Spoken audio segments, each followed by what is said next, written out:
Hello, hello. Donc c'est Caroline Demillet. On va faire un tout petit live. Je m'apprête à recevoir Clémentine Chatroussa avec qui on a préparé une belle masterclass pour remercier voilà, tous nos contributeurs Ulule.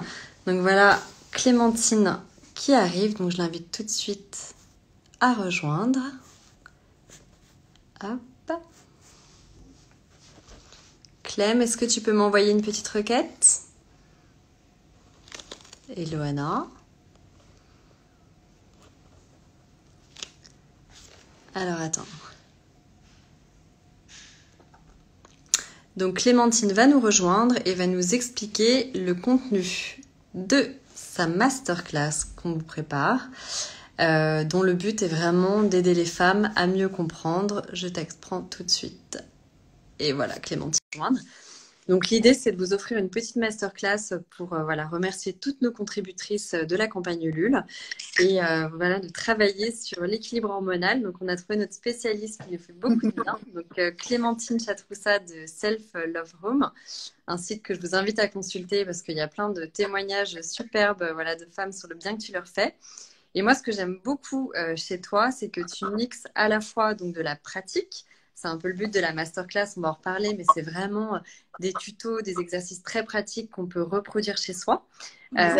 Et puis aussi, tu fais très bien le lien, ça veut dire que tu es très pédagogue, pardon, sur le lien entre voilà, ce qui se passe dans notre corps, notamment au niveau hormonal et notre féminité, et les postures, et en fait, comment on peut aider à soulager plein de choses. Donc, Clémentine, je te laisse prendre la parole et te présenter un peu et présenter la masterclass qu'on a présentée. Et puis, n'hésitez pas à réagir, parce que le but, c'est aussi de pouvoir ajuster peut-être certaines choses selon vos réactions pour vraiment vous préparer la masterclass sur l'équilibre hormonal la plus complète et plaisante possible.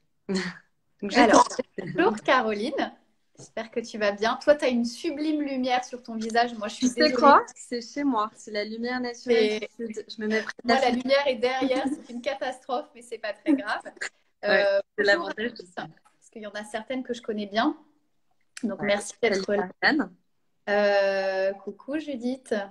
Voilà, alors je vais vous parler de quoi? De la masterclass des hormones qui va être faite donc, sur le compte de Millet pour toutes les participantes Ulule. Hein. C'est ça, Caroline, c'est pour contribuer à votre super projet. Alors, comment ça se passe? Effectivement, on va parler de yoga hormonal. Alors, tout de suite, pour resituer le contexte, des personnes qui auraient peur de ne pas être au niveau, parce que c'est ce qui revient souvent, tu vois, de dire, moi, j'ai jamais fait de yoga, donc je ne vais pas pouvoir suivre. La réponse est si, vous allez pouvoir suivre. C'est vraiment un yoga qui est très doux, qui va vous reconnecter à vous-même, puisqu'on va parler d'abord de yoga de la femme et à l'intérieur, le yoga hormonal. Donc, c'est vraiment un yoga qui est fait pour toutes les femmes. Que vous n'ayez jamais pratiqué de yoga, vous pouvez très bien vous joindre à la masterclass, pratiquer ensuite chez vous si vous le souhaitez. Des toutes petites postures simples que je vais prendre le temps d'expliquer. Comme tu dis, Caroline, c'est vrai que l'aspect thérapeutique que je peux avoir dans mon activité fait que du coup, j'aime bien expliquer ce qu'on fait et pourquoi on le fait. Parce que pour moi, et c'est ce qui me convient à moi, donc forcément, c'est ce que je transmets, c'est que j'aime bien comprendre. J'aime bien comprendre pourquoi je fais les choses et ensuite, du coup, je les fais de manière, on va dire, très naturelle, puisqu'en fait, je sais pourquoi je les fais.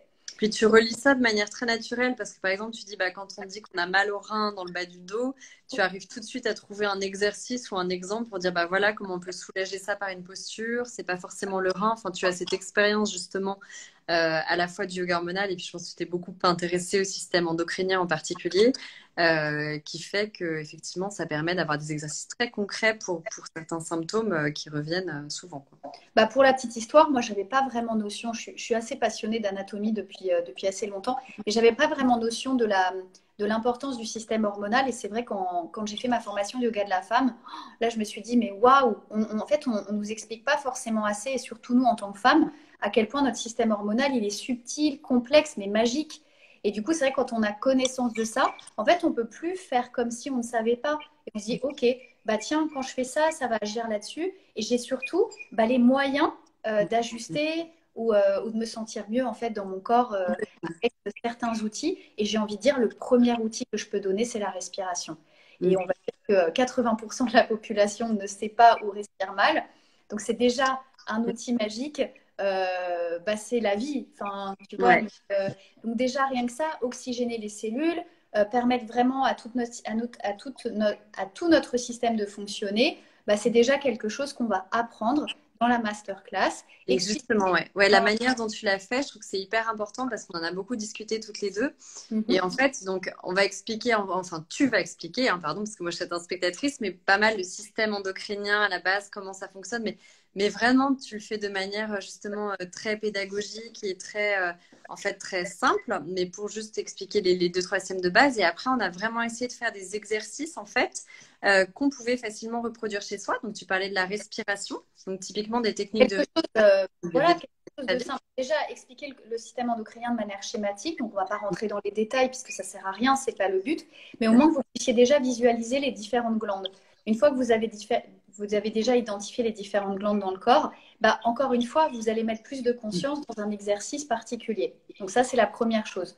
Donc, prendre vraiment ce temps d'échanger. Moi, j'ai préparé déjà des petites choses avec tout simplement les images. Souvent, on visualise très bien avec des images. Donc, ça aide beaucoup à visualiser dans le corps, puisque je ne serai pas avec vous en direct. Donc, forcément, c'est en tout cas pas en réel. Donc, c'est toujours bien d'illustrer, je trouve. Et puis ensuite, rentrer dans la pratique. Donc, entrer dans la pratique, c'est commencer pas à pas. Évidemment, la première chose, la respiration. Et puis après, commencer à identifier les différentes zones du corps qu'on travaille. Et puis, rentrer un tout petit peu plus dans le détail avec le yoga hormonal. Donc, vraiment expliquer ce que ça fait, pourquoi on travaille d'abord la thyroïde, donc la gorge, pourquoi est-ce qu'on va travailler le bassin, donc deuxième chakra. Enfin, on appelle ça aussi centre énergétique. Et on peut travailler les ovaires, puis après les surrénales. Mais pourquoi on fait ça? C'est vrai qu'en expliquant un petit peu le système endocrinien schématiquement, on arrive à relier avec des exercices. C'est tout à fait le propre de la psychocorporelle. C'est vraiment, on réfléchit. On a besoin, nous, en tant qu'humains, souvent d'abord fonctionner avec la tête.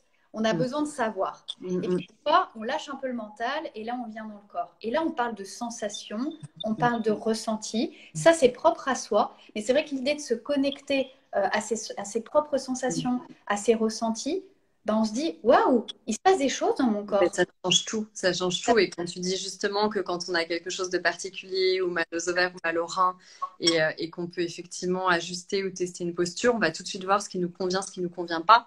Et après, c'est pas obligatoire de reproduire effectivement les 1 heure de tuto qu'on va faire. L'idée, c'est de choisir vraiment les petits moments. Moi, il y a quelques exercices que tu m'as montrés qui nous font un bien fou parce on a tous nos blocages à certains endroits du corps et c'est de pouvoir reproduire rapidement. Et l'effet, comme tu dis, c'est ça qui est dingue, c'est que plus on visualise, quand tu expliques sur quoi ça joue, plus on ressent l'effet tout de suite et on arrive plus facilement à le reproduire parce que le corps mémorise aussi l'exercice et donc on a tendance à effectivement, même uniquement, je le dis tout le temps à des copines débordées, faire 5 à 10 minutes par jour d'exercice, c'est toujours mais 10 fois mieux que rien. Parce qu'en fait, on enregistre, il y a une espèce de mémoire du corps qui est incroyable. Bien sûr, il y a une mémoire du corps et ça, on le voit pour des femmes qui ont eu, tu vois, qui font une pratique de yoga puis qui ont eu un accident physique, qui ne peuvent pas pratiquer pendant parfois 1 mois ou 2, ce qui arrive moi en cours, hein, que je peux avoir. Et en fait, elles mettent 1 ou 2 cours et elles se rendent compte à quel point la mémoire du corps est dingue. Donc, c'est vrai que quand on pratique régulièrement, évidemment, c'est vrai que moi, plus on va pratiquer, c'est sûr, plus souvenir. Mais c'est vrai que mentalement, se dire, bah tiens, maintenant je sais où sont mes surrénales. Donc quand moi je vais dire, voilà, on va travailler sur les surrénales, bah tu sais que tes surrénales, elles sont pas là, elles sont là. Donc il y a quelque chose qui se joue, en fait, il y a une connexion qui se fait entre le mental et le physique qui est très intéressante. Et du coup, c'est vrai que dans ce yoga hormonal, on peut vraiment adapter les postures et la respiration en fonction de ce que la personne, en fonction des souffrances physiques. Ça peut être des syndromes prémenstruels. Donc là, on a des postures spécifiques et qui font tout aussi bien, enfin tout autant de bien, pardon, à une femme qui va avoir des désagréments aussi au niveau de sa ménopause. Parce que de toute façon, ouvrir le bassin va faire du bien. Donc après, on va beaucoup travailler sur le syndrome prémenstruel et tout ça. Voilà, le syndrome prémenstruel, évidemment, ça marche très très bien. Et puis pour les femmes qui sont ménopausées aussi, ça marche très très bien. Et puis ça marche très bien aussi pour oxygéner les cellules. De toute façon, ça va faire du bien au visage, ça fait du bien aux cheveux. On va vraiment aller chercher le fond. Donc, ça va même au-delà parce que quand tu vois tout ce qu'on dit après une séance de yoga et tout, s'être raccordé ce petit moment pour soi, que ce soit les 10 minutes ou l'heure, c'est encore mieux. En fait, il y a même sur la confiance en soi, sur le fait de d'avoir ce petit moment dans la bulle, c'est absolument énorme, quoi. Donc voilà, à ne pas rater ce petit moment de bien-être. Et c'est vrai que c'est, tu vois, c'est ce que toi, tu as assisté au cours du dimanche, mais c'est vrai que tu vois, c'est se dire à un moment, je ferme la porte et je dis si tu vis avec des enfants, un mari, peu importe, mais de dire, là, c'est mon moment, je ferme la porte et je m'autorise à penser à moi pendant 1 heure ou 1 heure et quart, et ça peut être tous les jours au quotidien. Moi, je dis, ne serait-ce que 3 minutes le matin, 3 minutes le soir, ne serait-ce que dans votre salle de bain, à vous dire, je mets ma crème sur le visage, je fais un geste en conscience et on en fera d'ailleurs du yoga du visage. On fera une petite partie du yoga du visage dans la masterclass parce que c'est important. C'est important aussi de se sentir, comme tu parlais de confiance, de se dire, bah voilà, quand je regarde mon reflet dans une glace, bah, je me trouve plutôt pas mal. Bah, c'est important aussi. Donc, c'est vrai que voilà, on va avoir ce petit moment aussi. Le bien-être physique et la confiance en soi, ça va énormément ensemble, c'est sûr. Oui, et puis c'est vrai que, tu sais, le visage, c'est très rapide. On arrive très rapidement, tu vois, tu fais quelques mouvements, tu détends la mâchoire, un peu le front, et souvent, tu arrives à une détente, mais qui est très rapide. C'est pour ça que je parle de la crème, je parle du visage, parce que rien que de faire ça le soir, tu sais, quand tu mets la crème, et que tu la mets vraiment, vraiment avec un peu de conscience, ben, il y a un truc qui se passe, un truc d'énergie. Donc voilà. La Donc, manière dans la masterclass, je montrerai justement des petits tips comme ça pour remettre un petit peu d'énergie dans le visage. Et puis surtout par rapport à cette petite routine. Alors, on a mis 15 minutes parce que je trouve que c'est un moment où 15 minutes, c'est tout à fait jouable. Et puis, évidemment, il y a des mouvements qui vont plus vous parler, que vous referez peut-être plus et qu'un mouvement. Moi, j'ai tendance à dire, s'il y a un mouvement qui vous plaît, mais ne faites que ça pendant 3 minutes, même 5 minutes, plutôt que de faire 36 mouvements et puis pas trop savoir et puis pas aimer, etc. Donc voilà, donc, je pense que ce qui est important, c'est dans cette petite routine, c'est que vous n'allez pas tout garder de toute façon de la masterclass. Il y a un moment où ce ne sera pas possible au niveau de la mémoire. Mais en revanche, je suis persuadée qu'il y a quelques mouvements, ce que tu disais, qui vont être tellement naturels, vous allez vous dire, waouh, quand je fais ça, je sens qu'il y a quelque chose qui se passe dans mon corps, que celui-là, on le retient. Et puis moi, je vais proposer effectivement des mouvements associés l'un avec l'autre. Cette petite séquence, parce que le plus dur à faire, c'est quand on se retrouve tout seul, quand on a le courage, parce que c'est pas toujours évident de dérouler son tapis tout seul. Moi, ça m'a mis vraiment des années. C'est comme ça que ça commence le yoga. Souvent, les profs de yoga te disent le yoga commence le jour où tu déroules ton tapis tout seul. C'est vrai. Que moi qui pratiquais beaucoup de yoga au début, j'étais pas du tout enseignante, je pratiquais beaucoup, mais je sortais pas mon tapis toute seule. J'allais à 3-4 cours de yoga dans la semaine, mais par contre, je n'arrivais pas à sortir mon tapis. Vraiment, j'y arrivais pas.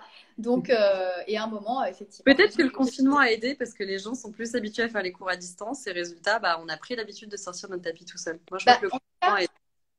La première étape, c'est de sortir ton tapis. Et puis la deuxième étape, c'est d'être sur ton tapis et de dire, bon, bah, voilà. Je fais quoi maintenant? Que je commence par quoi? Et moi aussi, tu vois, j'ai sorti mon tapis. Puis après, je me suis dit, bon, bah, je fais quoi? C'est pour ça que les petites routines. Les petites séquences où tu enchaînes, ça fait du bien. Et en fait, tu prends l'habitude et tu ancres la mémoire. C'est très bien. Et n'hésitez pas à dire, vous qui êtes là aussi, si vous avez des choses particulières à voir, parce qu'on a prévu d'aborder donc surtout le système endocrinien, tout ce qui est lié à la décontraction du visage, les exercices de respiration, et puis des yoga hormonal spécifiques, donc plutôt syndrome prémenstruel et préménopause, ménopause. Donc s'il y a d'autres choses, n'hésitez pas à réagir. Il nous reste encore un peu de temps pour préparer. Ça aura lieu mi-février. Et puis, si vous voulez aussi regarder un petit peu ce que fait Clémentine, parce que moi j'adore ses cours, on a un petit live de yoga hormonal aussi, un petit replay qui est disponible sur l'initiation au yoga hormonal, donc ça peut vous donner une idée de ce que c'est. Mais c'est clairement une technique qui est un yoga extrêmement doux, mais qui fait énormément de bien. On ancre des sensations, on visualise ce qui se passe et effectivement on dit je sors mon tapis et j'écoute ce que mon corps souhaite sans effort. Et bravo Estelle, parce que voilà. Pas le cas de tout le monde. Et moi, ça m'a pris beaucoup de temps. J'ai commencé le yoga, je pense, il y a 6-7 ans. Et effectivement, ça m'a pris beaucoup de temps de sortir mon tapis de yoga. Et puis, bon, avec les 3 ans, la vie débordée, on le sort quand on en a trop besoin en hiver. Mais c'est vrai. Et comme dit Estelle, qui pratique quand même pas mal le yoga, hein. En tout cas, elle est bien à l'écoute de ce qui se passe. C'est vrai que ce qu'elle dit est intéressant aussi, c'est des fois juste de dérouler son tapis et d'écouter ce qui se passe dans le corps. Pas forcément. Des fois, tu sais, il y a des jours où quand effectivement, on a on a un peu mal au ventre. On en reparlait. encore une fois, le syndrome prémenstruel. Moi, je Voilà. sais que je devrais faire du yoga. Il y a des jours où, en fait, j'arrivais pas, si j'avais un yoga très dynamique, un cours de yoga très dynamique. Il y a des jours où bah, ça me faisait presque pas plaisir ou pas de bien d'en faire, tu vois, notamment les inversions, etc. Et en fait, je me suis dit, bah voilà, certains jours, accepter qu'aujourd'hui, on va plus être en stretching et des mouvements doux, ou quand on a plus de choses à évacuer ou de stress, on va sur un yoga plus dynamique, c'est hyper important. Il y a un peu eu un mythe, on en parlait hier, notamment quand tu vas pas bien dans ton corps ou en syndrome prémenstruel ou préménopause, de te dire, ah bah, tu sors, tu fais telle et telle chose comme si de rien n'était.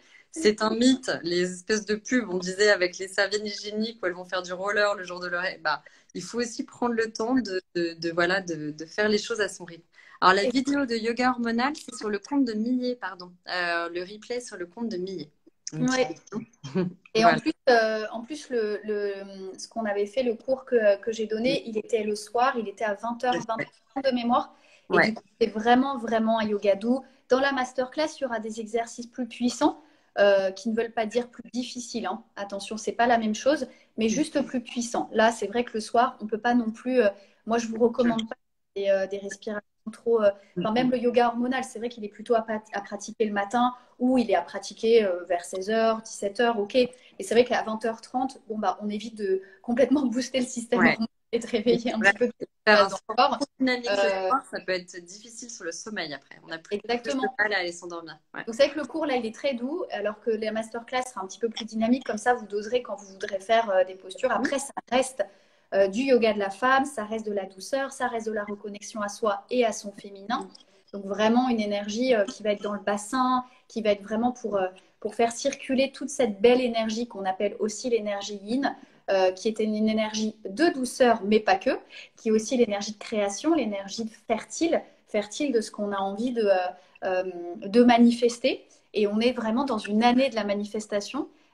Donc profitez-en aussi pour laisser peut-être dans les cours de yoga pour apporter quelque chose de plus un peu spirituel, mais vraiment se laisser aussi un peu rêver et de se dire, bah voilà, quand je fais mon cours de yoga de la femme, je m'autorise à... Peut-être des fois, on peut même avoir, tu vois, entre guillemets, des visions, c'est pas forcément le mot, mais en tout cas, un truc où tu vas dire, tiens, j'y avais pas pensé, et de faire le vide dans le corps, ça permet aussi de faire un peu le tri. Tu vois, quand tu es dans tes pensées avec, je sais pas, toi-même avec ton boulot, ou ça peut être aussi les enfants, ou ça peut être des problèmes que tu peux avoir dans ta vie, on va dire, générale. C'est un peu tout, tu vois, c'est un peu comme ça. Et puis à un moment donné, avec ce temps où ça s'éclaircit, il y a des choses qui rentrent comme ça. Et on se Mais dit, c'est très vrai ce que tu dis, parce que tu vois, même nous, à chaque fois qu'on a un problème, on va dire une décision un peu compliquée, une nouvelle emmerde à gérer, faut jamais prendre de décision effectivement sur un coup de tête et tout. ouais, C'est le temps, dès que c'est un peu compliqué et qu'on doute, et ben, ça fait beaucoup de bien de sortir la tête, de faire l'exercice physique, de prendre la décision après un week-end et tout. Sinon, quand tu n'as pas l'esprit clair, et comme tu dis, c'est jamais linéaire. Et je pense qu'il y a aussi beaucoup de liens entre l'exercice physique et l'espèce de brouillard mental à avoir. c'est certain. Je suis d'accord que Clémentine est une super prof de yoga. Merci Estelle, merci, ça me fait beaucoup et j'ai vraiment hâte de te revoir en vrai parce que voilà, c'est un peu c'est difficile en ce moment quand même, ça fait longtemps là. Je disais avec Clémentine que ça nous manque. On a vraiment envie de faire un vrai événement physique et on rêve de le faire. On voulait préparer ça, tu te rappelles? Et on s'est dit qu'on le fera dès qu'on aura l'occasion. Je pense que la situation va s'adoucir, mais c'est vrai qu'on aimerait bien faire ça en physique avec beaucoup de monde et montrer à quel point effectivement ça peut convenir à différents types de femmes, à quel point il y a des initiations et que c'est assez facile de s'y mettre en fait. Oui, puis c'est vraiment ça, tu vois ce que j'aime par rapport à différents yogas, parce qu'il y a différents types de yoga, donc on peut aussi se poser la question de pourquoi celui-là et pas un autre. Moi, j'ai envie de dire qu'il y a des yogas qui vont demander plus d'engagement. Il y a des yogas où vraiment, tu vois, ça va demander un engagement spirituel, un engagement physique, voilà, bon, ça va vraiment demander. Le yoga de la femme, c'est un yoga qui est doux et qui va. Alors, l'un n'empêche pas l'autre. Hein. Je ne dis pas que l'autre est pas bien. Au contraire, moi, j'aime beaucoup aussi des fois travailler sur mon engagement. Mais c'est vrai que si vous avez envie de pratiquer une fois dans la semaine, c'est très accessible. C'est OK, c'est très accessible. Donc voilà, par rapport à un autre yoga, vous allez vous dire, mais attends, moi, je ne sais pas. Venez une fois de temps en temps. Évidemment, vous n'aurez pas les mêmes bienfaits que si vous pratiquez toutes les semaines parce que vous avez envie, voilà, vous avez une recherche particulière ou juste vous avez envie d'avoir une expérience quotidienne, j'ai envie de dire, ou hebdomadaire, peu importe. Mais en tout cas, si vous passez par là et que vous avez envie de vous faire du bien, Et moi, j'aime bien dire que en tout cas, j'espère, et c'est de démocratiser un petit peu ce côté Ouais. où, bon, il y a besoin d'avoir, tu sais, la tenue particulière, C'est peut-être entre femmes. Oui, alors les cours, il y a des questions parce que tes cours de yoga de la femme sont tous les dimanches soirs. C'est ça, hein? Alors, exactement.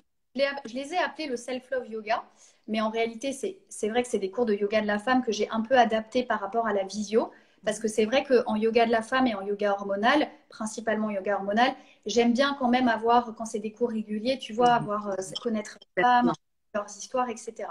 Donc, c'est vrai que je l'ai appelé comme ça. Maintenant, ça reste du yoga de la femme. Donc, effectivement, pour l'instant, les cours donc, sont en visio. Le dimanche de 18h à 19h, donc je dépasse toujours un petit peu, donc autant dire que c'est 19h15 plutôt la fin. Très passionnée. Oui, mais la fin, ça fait du bien quand c'est les Voilà, parce qu'en plus, bon, c'est pas bien de quitter trop vite, donc je préfère dire voilà, 19h15. Vous pouvez l'avoir en replay. Donc, si vous ne pouvez pas pratiquer le jour même et que vous avez l'envie de le pratiquer plus tard, bah, vous le pratiquez, vous avez le replay pour le faire. Et c'est vraiment, moi, j'aime beaucoup cet horaire. Vraiment, je le garderai, ce cours, même quand on va reprendre la vraie vie. Je le garderai parce que je l'aime beaucoup et qu'il y a une belle communauté qui est en train de se créer. Et ça me tient beaucoup à cœur. Donc voilà, c'est un bon moment qu'on passe ensemble. Et encore une fois, si vous n'avez jamais pratiqué, n'ayez pas peur. Vous avancez à votre rythme en fonction de votre envie. Et puis voilà, donc, je ne veux pas faire de. C'est pas le jour de faire de la pub. Non, Pour mais c'est mais en super, tout cas, c'est important si que vous tu avez le dises envie parce de. que c'est vrai que j'ai découvert comme ça et voilà, et grâce à des amis communes et que je trouve que c'est assez exceptionnel et que c'est un yoga qui est effectivement très accessible. Il ne faut pas s'en faire des montagnes parce qu'on met Non. deux gros mots entre le yoga et le hormonal pour les gens qui ne connaissent pas. Et en fait, enfin, comme le système hormonal qui est finalement un système, un bain dynamique dans lequel on est, donc sur lequel on peut vite voir des résultats ou sentir des Ah, mais choses, c'est certain, c'est eh ça. bien voilà, le yoga, mais tu sais, souvent c'est des gros mots, les gens disent, oulala, on est dans un truc hyper technique, hyper Oui, compliqué, oui, et en fait, pas du tout. Et donc, ni l'un ni l'autre ne sont compliqués, c'est très accessible et Clémentine a oui. vraiment... Merci Pardon, Caroline. Et c'est vrai que moi. par rapport à ce que tu dis, c'est intéressant parce que autant le yoga hormonal va avoir une technique, ça c'est certain, une Mhm. respiration spécifique avec des postures associées. Ça c'est Mhm. sûr. On va travailler sur vraiment les différentes glandes. Ça va être la thyroïde, un petit peu le thymus, principalement les ovaires, et puis aussi dans le cerveau. Ok. Et c'est vrai que du coup, j'aime bien dire que c'est le papier cadeau, le yoga de la femme, parce qu'en fait, c'est vrai que le yoga hormonal, tu parlais de technique, ça a quand même une technique. Ça prend. Tu vois, c'est vraiment technique. Et du coup, bah, dans cette technique qui est nécessaire, parce que sinon, bah, ça servirait à... Enfin, tu vois, il n'y aurait pas de Bien résultat. sûr. Et après, il y a tout l'enrobage de ce yoga de la femme, justement, où là, on va être vraiment dans quelque chose, mais alors d'une douceur, des postures qui vous font du bien, des méditations, des relaxations, parfois des visualisations, toujours en lien avec le bassin, toujours en lien avec l'ouverture du cœur, toujours en lien avec ces, on va dire, ces zones que je travaille un peu plus. Pour la masterclass, ce sera vraiment plus orienté yoga hormonal. Mais effectivement, cet emballage, pour moi, il est important parce que sinon, comme tu dis, bon, ça reste très technique. Et ça, c'est des choses que je vais plutôt développer en séance individuelle pour les femmes Ouais, qui ont on avait vraiment bien parlé. un besoin, parcours de FIV, de PMA, ou vraiment, tu vois, lié des souffrances par rapport à leur ménopause, ou des choses qui sont vraiment très ciblées. Très spécifique. Donc voilà, très très spécifique. C'est vrai que s'il y a vraiment, tu vois, tu as vraiment envie de travailler ou tu as simplement envie de me dire, bah voilà, moi je veux pratiquer tous les matins et je ne sais pas quoi faire, bah là, ça va être vraiment une routine personnalisée pour la personne en fonction de ce qu'elle traverse, de ce qu'elle vit, etc., etc. Voilà. Voilà, donc nous, on va vraiment l'axer plus. On disait, voilà, syndrome prémenstruel et tout ce Ouais. qui se passe autour de la ménopause. Mais si vous avez des cas particuliers, n'hésitez pas à réagir justement sur cette vidéo. Et avec Clémentine, on verra comment on peut intégrer des petits objectifs particuliers là-dessus. Enfin, des petits exercices plutôt que des objectifs. Voilà, je ne sais pas s'il y a des questions. Ou s'il y De a toute façon, vous allez vous accorder du temps pour vous, donc rien que ça, votre corps, il vous en remerciera quoi qu'il arrive. Donc de toute façon, ça ne pourra pas vous faire de mal de Non. venir vous faire du bien. De temps en temps, en tout cas, même pour vous, prenez quelques minutes voilà, pour vous faire du bien, pour fermer la salle de bain, rester tranquille. Moi, j'accompagne beaucoup de fans qui me disent mais même aux toilettes, je ne peux pas être tranquille, il y a quelqu'un qui vient frapper à la porte. Mais c'est pas possible ça. Ouais. Vous détendre pour vous, vous fermez la porte et puis et ça sera toujours plus bénéfique pour ce que je dis. Hein. C'est vraiment prenez soin de vous pour pouvoir prendre soin aussi des personnes qui vous entourent et voilà, c'est un peu Et le entourez-vous de personnes positives. Tout à fait. Et ben écoute, merci beaucoup et puis merci pour tout ce travail parce que c'est beaucoup de boulot de préparer une masterclass. Donc n'hésitez pas, je vous redis une dernière fois, à réagir. Oui. La masterclass aura lieu mi-février. Donc voilà, sera offerte à toutes les participantes Ulule. Et puis de toute façon, nous, on va développer notre livre blanc parce que on a plein de belles expertes comme Clémentine qui sont prêtes à vraiment creuser ce sujet de l'équilibre hormonal. Je te remercie parce que voilà, c'est un des sujets encore peu démocratisés et tu contribues vraiment via des exercices très simples avec des ressentis à démocratiser ça. Donc voilà, n'hésitez pas à laisser quelques commentaires. Merci. Et puis Alors, on se juste retrouve. préciser un truc, parce que tu sais, j'ai pas mal de femmes qui me parlent aussi de leurs cheveux. C'est récent, j'ai eu vraiment beaucoup de femmes qui m'ont dit mes cheveux, mes cheveux, mes cheveux. Donc, et qui me voient dans les stories, qui me disent tes cheveux, tes cheveux, tes cheveux. Alors, effectivement, j'ai une nature de cheveux, je ne referai pas, mais c'est vrai que beaucoup me disent mais comment tu fais pour avoir cette. Alors, je vous assure que quand vous avez pratiqué le yoga hormonal, yoga de la femme avec le yoga hormonal, je vous assure que vous voyez la différence. Ouais. La peau et les cheveux, vous voyez tout de suite la différence. Rien que la circulation. C'est très associé au féminin. Tu vois, la chevelure, pas forcément d'avoir des cheveux longs, mais la chevelure, tu vois. Et c'est vrai que pas mal de femmes ont. Des fois, c'est lié à l'alimentation et à plein d'autres choses. Mais c'est vrai que pour ça, ce yoga, il est vraiment intéressant parce que vous allez sentir tout de suite les cheveux plus brillants, plus toniques. Vous allez vraiment libérer aussi tout l'espace du crâne parce que ça joue beaucoup. Donc voilà. Tu peux nous en parler. Nous, on est une militante du massage du cuir chevelu. Avec Anna, on parle que de ça, avec notre produit. Et il y a un vrai lien, effectivement, entre la préménopause, périménopause et la perte de densité. Je sais bien que des inversions, c'est ce qu'on fait parfois, les inversions qui, tu sais, où tu t'appuies très doucement sur le haut du crâne et il y a une espèce d'effet massage plus l'inversion, ça oxygène énormément le cheveu. Donc, il y a un lien très clair. On a beaucoup de fans qui te saluent, Clémentine. Et ben, je suis d'accord. Beaucoup de fans de Clémentine. Et merci encore à toi de nous préparer cette jolie masterclass. Ah, mais je suis ravie. J'espère voilà, que, en tout cas, quoi qu'il arrive, vos questions via Millet. Et moi, je me ferai un plaisir de vous aider dans votre parcours du féminin ou dans votre parcours de femme, dans votre réconciliation au corps, ce que vous voulez. Merci beaucoup, Clémentine. Merci ce sera le mot de la fin. Et puis, n'hésitez vraiment pas pour vos commentaires. Et je vous embrasse. Pour la masterclass. À bientôt. À très bientôt. Bon week-end. Ciao, ciao.